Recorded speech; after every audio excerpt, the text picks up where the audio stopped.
দেশ আর সমাজ পরিবর্তনের দায়িত্ব কি শুধু সরকারের না? মানুষ কি পরিমাণ যে সুযোগ সন্ধানী চিন্তা করিস? গত হাইলার বানতে পড়া ছিল মানে অন্ত্যেষ্টিক্রিয়া বিনা জুরির মধ্যে। এখন এরে 50 টিয়া গাড়ি ভাড়া লইতে 600 টিয়া, 600 টিয়া গাড়ি ভাড়া লইতে কি হইম 2,500 টিয়া। তো তোমারা নিজেরা দেশ পরিবর্তন না হইতে লাগবো, তোমরা খালি সরকারের হতে হইলেও না। তোমরা কে এত সুযোগ সন্ধানী বাজিরে বাজি মানুষ যাই বেলাই গাড়ি নফার আর তারা মানে দামতুন এদিক আর ওদিক নলরের মাগা তোরা হাইতে রে তোরা উঠে যদি হাইতে পড়ি মরে যাবো সমস্যা নাই, কিন্তু টিয়া এদিক কিন্তু দম পড়িব 50 টিয়া গাড়ি ভাড়া কেন 600 টিয়া হয় মাথাত নগলে।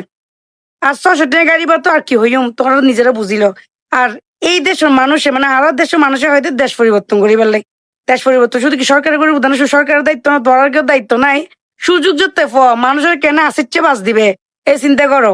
হালিয়ে যায়নি বুঝলাম দে বেশিরভাগ ক্ষেত্রে সিএনজি অকল ইতারা হালি গনি গনি মানে কি মানে 2,000 টাকা গাড়ি ভাড়া 6,000 টাকা লই, 6,000 টাকা গাড়ি ভাড়া 12,000 টাকা লই।